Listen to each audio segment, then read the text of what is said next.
2 minute লাগবে, ইন্না তেনা কুলুদে পড়ে দেন, যত ছোট সূরা আছে পড়ে দেন, তাও আল্লাহ তাআলা গ্রান্ট করবে। তবে না পড়লে 230 কোটি 40 লক্ষ বছর জাহান্নামে পোড়ার জন্য শরীরটারে সেই রকম শক্ত করে বানায় নিয়ে যাইয়েন।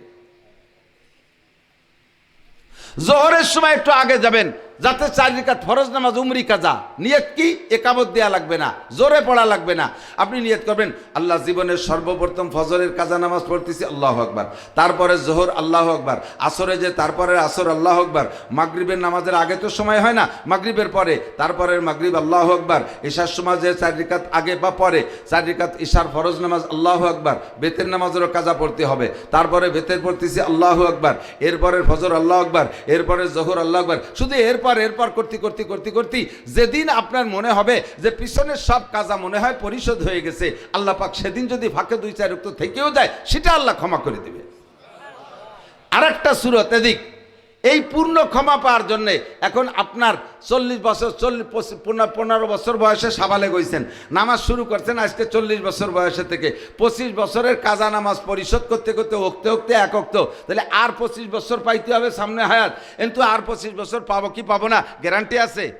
এবার আপনি মাত্র 10 দিন পড়ছেন, ওই নিয়ত করে যে আল্লাহ আমার জিন্দেগির এইভাবে সব নামাজ পরিশোধ করব।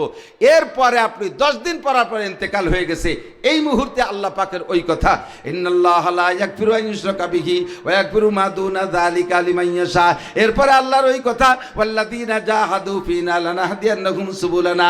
বান্দা তোমার চেষ্টা নিয়ে তুমি যতটুকু আগাইবা, যেখানে যে তোমার চেষ্টা শেষ, ওই জায়গা থেকে আমার রহমতের হাত বাড়াই দিয়ে তোমার এটাই আমি জায়গা পর্যন্ত পৌঁছাইয়া দিব।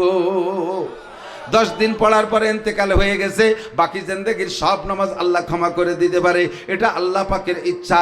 তবে আপনার প্রতিজ্ঞাটা এমন হইতে হবে, 1, 2 নম্বর হলো আপনি এখন থেকে যে নামাজ পড়বেন, পুরুষরা সবাই জামাতে নামাজ পড়বেন। আমরা হানাফি মাযহাবের মাসলাকের মানুষ, আমাদের মাযহাবের মাসালা হলো মান কানা ফি সলাতি ইমামুন ফাকিরাতুল ইমাম লাহু কিরাতুন। যার নামাজে ইমাম আছে, ইমামের কিরাতি তার কিরাত। মুসল্লিদের পিছনে সূরা ফাতিহা পড়া লাগবে না, বরঞ্চ পড়লে কবিরা গুনাহ হবে। আমাদের আকীদা, ইমাম সাহেবের পিছনে সূরা ফাতিহা পড়বেন না, ইমাম সাহেব কিরাত জোরে পড়ুক আর আস্তে পড়ুক, মুসল্লিদের কিরাত পড়া লাগবে না। লাভ আপনার জামাতে নামাজ পড়লে কি? জামে মসজিদে ইমামের পিছনে, আবার জামে মসজিদে ইমামের পিছনে 1 ওয়াক্ত নামাজ যদি জামাতে পড়েন, আল্লাহর কসম আল্লাহ পাক আপনাকে 1 ওয়াক্তের বিনিময়ে 527 ওয়াক্তর নামাজ লিখে দিবে। এবার এই যে অতিরিক্ত যেটু বাড়াই দিয়ে দিলেন আল্লাহ, 1 ওয়াক্তের কারণে 527 ওয়াক্ত। আল্লাহ পাক ইচ্ছে করলে এই যে অতিরিক্ত যেটা আল্লাহ দিলেন, এই দিয়ে আপনার পিছনের যে কাজা নামাজ আছে, ওর গ্যাপ গর্ত আল্লাহ বন্ধ করে দিতে পারে।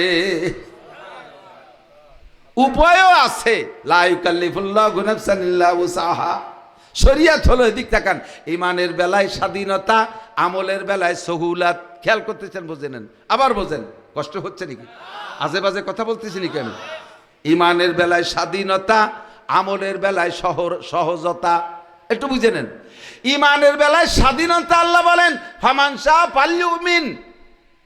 যার মনে চায় আমি আল্লাহকে বিশ্বাস করো, ঈমান আনো। যার মনে চায় আখিরাত মানো, যার মনে চায় কোরআন মানো, যার মনে চায় আল্লাহ মানো, যার মনে চায় নবী মানো, রসুল মানো। ওমান শাআ ফালইয়াকফুর। যার মনে চায় না মানো না। তোমার মনে না চাইলে মানার দরকার নাই। তুমি দুনিয়ায় বেঈমান হয়ে গেলে তোমার বাচ্চা কাচ্চা জন্ম কম হবে না। কাফেরের ঘরে জন্ম হচ্ছে না বাচ্চা, তা না। আল্লাহ কয় সে আমারে আল্লাহ বলে মানে না, তবুও তারে বাচ্চা দিয়ে যাচ্ছি। তার ক্ষেতে ফসল কম হচ্ছে না, তার পয়সা কড়ি কম হচ্ছে না, ব্যবসা বাণিজ্যে উন্নতি তার কম হচ্ছে না। আমাদের চাইতে কাফেররা আরো ধনী বেশি। কথা বলেন ঠিক ঠিক না? বাস্তবেও দেখা যায়। এদিক দেখা, আমার জায়গিরওয়ালার একটা জমি ছিল মাঠে, তার পাশেই এই হিন্দুদের আরেকটা জমি, খেপু মুসাইগে একটা জমি। তো এই একদিকে আমার লজিগলার জমি, একই দাগের জমি, একসাথে নদীর পানিতে সেই জায়গা সাইরাব হয়ে যায়। একই ধান বুনইছে, আমার লজিগলার ধান 10 কাঠা বইতি 10 পৈকে, আর সেই হিন্দু গেডা হয়েছে 2 শলি। শলি বোঝেন নাকি আমি জানি না, 20 পৈকে শলি, 3.5 মনে শলি। ইনার হয়েছে মাত্র 1.5 মন, আর ওগে হয়েছে 7 মন। এনাকে বুঝতি কলই অতটা ভালো হয় না ওই বুঝতি, অথচ ইনি নামাজ পড়ে, মসজিদে দান করে, মাদ্রাসায় দান করে, হুজুরের লজিং রাখে, আমারে লজিং রাখছে, বহুত ভালো কাজ করে। এনার বইতে 1.5 মণ আর হিন্দুকে বইতে 7.5 মণ।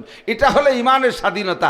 আল্লাহ কয় তোমার মনে চাইলে ইমান আনো, না মনে চাইলে ইমান আনো না। ইমান না আনার কারণে তোমার ক্ষেতের ফসল কম দেব না, ব্যবসায় বরকত কম, ব্যবসা তোমার কম দেব না, ব্যবসায় লস দেব না, ছেলে মেয়েও কম দেব না, সব কিছু দেব। ইমানের ব্যাপারে বেলায় স্বাধীনতা, আর আমলের বেলায় আল্লাহ তাআলা সহজতা রেখেছে। তবে ধরা হবে কবে? দুনিয়ায় তোমারে বেঈমান হওয়ার কারণে ধরব না, ধরব একদিন। ইন্না বাদশা রাব্বিকা লাশাদীদ, যেদিন ধরবো সেদিন ছুটতে পারবি না, সেদিন হলো হাসরের মাঠ। কথা বলেন ঠিক কি ঠিক না? আখের দুনিয়া হলো কাফেরদের জন্য, আর দুনিয়া সিজনুল মুমিন ওয়া জান্নাতুল কাফের। দুনিয়া হলো মুমিনের জন্য জেলখানা।